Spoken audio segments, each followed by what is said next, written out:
순간에 쏟아진 8,000발 폭탄비 충격. 사우디 천무 맹폭격 후티 반군 불바다. 사우디 22조 추가 계약, K방산 무장. 2022년 가을 중동 A 국사막 한복판에 꾸려진 군통제소. 국산 탄도탄 요격체계 천궁 II의 연동 신호가 불발됐다. 현지에 파견된 LIG 넥스원 연구원들의 짧은 탄식 이후 침묵만 흘렀다. 조단위 계약을 한 달 앞두고 벌어진 일이다. K방산의 신뢰와 명운은 남은 한 달 안에 승부를 걸어야 할 상황이었다. 주변국 무장단체의 미사일 공격에 시달리던 A국은 미사일을 격추하는 미사일, 탄도탄 요격체계를 추가 도입하며 미국, 이스라엘 등 방산 선진국 대신 한국의 천궁 II를 택했다. 파격적 선택. 그러나 엄청나게 까다로운 조건이 붙였다. 계약 마지막 조건에 1년 안에 현지 군 지휘체계와 천궁 II가 완벽하게 연동하는 것을 시연해야 한다는 문구를 적어놓은 것이다. 이종무기 체계를 하나의 시스템으로 통합하는 연동은 고난도 작업으로 과거 A국의 무기체계를 수출한 세계 최고 수준의 미국 방산업체도 5년 넘게 걸린 일이었다. 1987년 금성정밀공업에 입사해 38년 방산 외길을 걸어온 김지찬 LIG 넥스원 부회장, 당시 사장은 지난 18일 경기 판교 RD센터에서 만나 계약 조건으로 약속한 시간은 얼마 남지 않아 시쳇말로 모두 멘붕이 됐다고 했다. 낯선 사막 환경에서 씨름하던 현지 파견 연구원, 한국 본사 지원 인력까지 핵심 연구원 40여 명이 모두 투입돼 300개 시험 항목을 샅샅이 원전부터 재검토했다. 김 부회장은 마감 날짜는 총알 같은 속도로 다가왔고 국가 대국가의 약속인 만큼 어떻게든 해내야 한다는 생각에 방위사업청, 국방과학연구소까지 나서 총력을 기울였다고 했다. 운명을 가를 사격시험 예정일을 며칠 앞두고 천궁 II 문제가 아닌 현지 통신망의 방화벽 문제임을 찾아냈다. 며칠 뒤 A국 고위 군 관계자가 참석한 사막통제소에서 시험 발사 명령이 떨어졌다. 발사 성공. 김 부회장은 현지 군 관계자 모두 말도 안 된다며 극찬했다며 K방산이 또 한 단계 도약하는 순간이었다고 했다. 천궁이는 초음속으로 날아오는 적 탄도탄까지 요격할 수 있도록 개발된 유도무기 체계다. 적 항공기를 요격하는 중거리 지대공 유도무기 천궁의 후속 모델이다. 천궁은 1960년 미국에서 도입한 호크를 대체한다는 의미로 1998년 철매 II 프로젝트로 시작됐다. 천궁은 2015년, 천궁이는 2020년 실전 배치를 시작했다. 김 부회장은 탄도탄 요격 체계는 미국, 러시아, 이스라엘 등 세계 6에서 7국만 개발에 성공하고 기술 개발에 성공해도 극비로 숨길 정도의 무기 체계라며 후발주자가 진입하기 어려운 난공불락의 시장이었다고 했다. 에드가 개발을 총괄한 상황에서 교전통제소, 유도탄, 체계 종합 등 핵심을 모두 LIG 넥스원이 맡았다. 다기능 레이더와 발사대는 한화 측이 담당했다. 무모한 도전으로 보였던 중동 방산 시장 공략은 극적인 결과를 낳았다. 2022년 UAE와 35억 달러, 약 4조 8천억 원. 작년 사우디아라비아 35억 달러. 지난 9월 이라크와 25억 달러 규모 천궁 II 수출 계약을 체결했다. 3년 연속 중동의 맹주 사우디를 포함해 3국 하늘을 지키는 방공망의 K방산 무기가 수주를 따낸 것이다. 2022년 4월 방한해 무기 지원을 요청한 젤렌스키 우크라이나 대통령. 그해 11월 방한한 사우디 빈살만 왕세자가 가장 큰 관심을 보인 무기도 천궁 II로 알려졌다. 3년 연속 조단위 수출 신화를 쓰고 있지만 방위산업 초창기에는 찬밥 신세였다.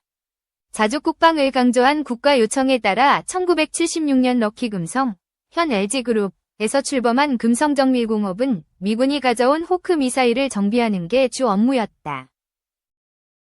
김 부회장은 금성사 텔레비전과 전화기가 최고였던 시절이었고 국방 예산에 의존해야 하는 방산은 그룹 예산 확보 등에서도 어려운 처지였다고 했다. 그룹 경영진 회의에서 금성정밀 차례에는 됐고 다음 이 일상이었다. 지금은 필수인 자동화 공정을 두고도 1년에 미사일 1에서 2발 만드는데 무슨 자동화가 필요하냐? 는 말이 나오기도 했다.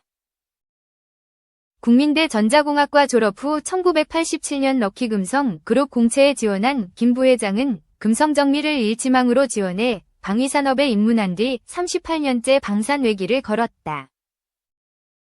1990년대 무기체계 국산화가 싹트던 시기에는 레이더 분야 연구개발 사업, 유도 무기 영업을 맡았고 2004년 LG그룹에서 분사돼 LIG그룹에서 방산 투자가 확대된 이후 회사의 영업과 연구개발 업무를 총괄했다.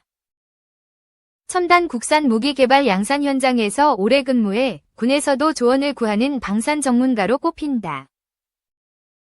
김 부회장은 국방 예산의 제약 속에서 지속적인 성장을 하려면 해외 수출만이 답이라고 판단했다고 말했다. 2006년 국산 무전기 첫 수출을 시작으로 미국, 콜롬비아, 인도네시아, UAE, 사우디 등의 현지 사무소를 열며 해외 사업을 확대했다. 김 부회장은 2012년 국내 최초로 중남미 동남아에 유도무기를 수출했고 2011년부터는 UAE IDEX 방산 전시회에 참여하며 해외 시장을 미리 개척했다고 했다. 재계 중남미통으로 꼽히는 구본상 회장도 현장 세일즈로 힘을 보탰다. 김 부회장은 국방부, 방사청, 에드 등 기관과 방산업계의 협력으로 글로벌 메이저 시장에서 경쟁할 수 있게 된 지금은 그야말로 상전벽해라고 말했다. 그러면서 방산은 개발부터 전력화까지 오랜 기간 끝없는 검증을 반복해야 하는데 K방산의 성과는 중남미, 동남아, 중동 현지 낯선 환경에서 최적화된 제품을 고안한 직원들 덕분이라고 했다. 이 회사 연구개발 인력은 약 2,800명으로 전체 임직원의 60%에 달한다. 김 부회장은 동유럽에서 한국에 밀린 유럽 방산 기업이 긴장하는 K방산 경쟁력은 협력업체를 포함한 K방산 생태계라고 했다. 그는 무기체계의 기술 수준은 LIG 넥스원뿐 아니라 협력업체의 기술 수준에 달려있다며 품질은 협력사 중 가장 밑단 협력사의 품질에 비례하기 때문에 상생하며 기술 지원이 필요하다고 했다. 2. 사우디로 간 디지털 트윈 플랫폼 K-워터 초격차 물관리 기술 전수. K-워터의 초격차 물관리 기술력이 사막의 도시에서 안전의 아이콘으로 주목받고 있다. 사우디아라비아의 물재해 대응력 강화를 위해 현지에서 구축 중인 물관리 디지털 트윈 플랫폼이 국제적인 이목을 집중시키고 있다. 한국수자원공사는 지난 11일부터 14일까지 사우디아라비아 수도 리야드에서 열리는 사우디아라비아 최대 도시 부동산 전시회 시티스케이프 글로벌 2024의 팀코리아관, 팀네이버, 한국수자원공사, 한국국토정보공사에서 물관리 디지털 트윈 플랫폼 구축 성과를 선보이고 있다고 13일 밝혔다.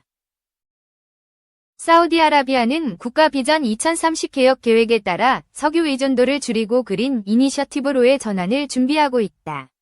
이 중 물은 국가 차원에서 지속가능한 미래를 위한 중요한 의제로 떠올랐다. 사우디아라비아 제2위 도시인 제단은 건조한 사막 기후에도 최근 기후위기로 연평균 강우량을 웃도는 극한호우가 몇 시간 만에 쏟아지는 상황이 반복되며 인명시설 피해가 발생하는 등 물재해로 어려움을 겪고 있다. 2009년에는 기록적인 폭우로 120명이 넘는 사상자가 발생하고 도시 기능이 마비되기도 했다. 이에 사우디 정부 차원에서 홍수관리 혁신에 집중하고 있다. 한국수자원공사는 사우디아라비아의 물관리 파트너로 7월 팀네이버와 사우디아라비아 국립주택공사의 계약 이후 총 5년간의 물관리 디지털 트윈 플랫폼 구축에 돌입. 현재 제다시를 대상으로 사업을 진행하고 있다. 물관리 디지털 트윈 기술은 한국수자원공사의 3대 초격차 기술 중 하나로 국내에서 사전 시뮬레이션을 통해 실제 홍수기의 실시간 강우량 예측과 최적의 댐 수문 방류로 연계하며 효과를 입증하고 있다. 이전에 경험하지 못한 물위기로 어려움을 겪는 사우디아라비아에는 최적의 의사결정 지원 장치가 될 전망이다. 이번 전시회에서는 그간 현지 조사를 바탕으로 한 사업의 진행 경과가 발표되며 3차원 가상공간에 펼쳐진 재다시와 도시 홍수 예방을 위한 댐 방류 및 방수로 연계 방안 등이 소개됐다. 특히 같은 물 문제로 어려움을 겪는 중동의 여러 국가 관계자들이 부스를 찾아 많은 관심을 보였다. 홍수 예측의 정교화를 위한 도약 발판도 마련됐다. 12일 팀코리아는 사우디아라비아 국립주택공사와 디지털 트윈 기술 및 서비스 지식 교환을 위한 업무 협약을 체결했다. 협약을 통해 한국수자원공사는 실제 사우디아라비아에서 운영 중인 댐과 강우량 등의 정보를 사물 인터넷 기반으로 실시간 접수. 현재 3차원으로 그려진 도시에서 호우에 따른 침수 방류 등의 예상 시나리오를 구현한다는 계획이다. 장병훈 한국수자원공사 수자원환경부문장은 첨단 물관리 기술과 반세기 넘게 축적한 물관리 경험을 바탕으로 사우디아라비아의 물 문제 해결사로 거듭나는 데 최선을 다할 것이라며 기후위기에 맞서 물관리의 디지털 전환을 서두르는 중동의 여러 국가에도 기술 및 지식을 확산해 경제협력의 기초를 쌓는 데 기여할 것이라고 밝혔다.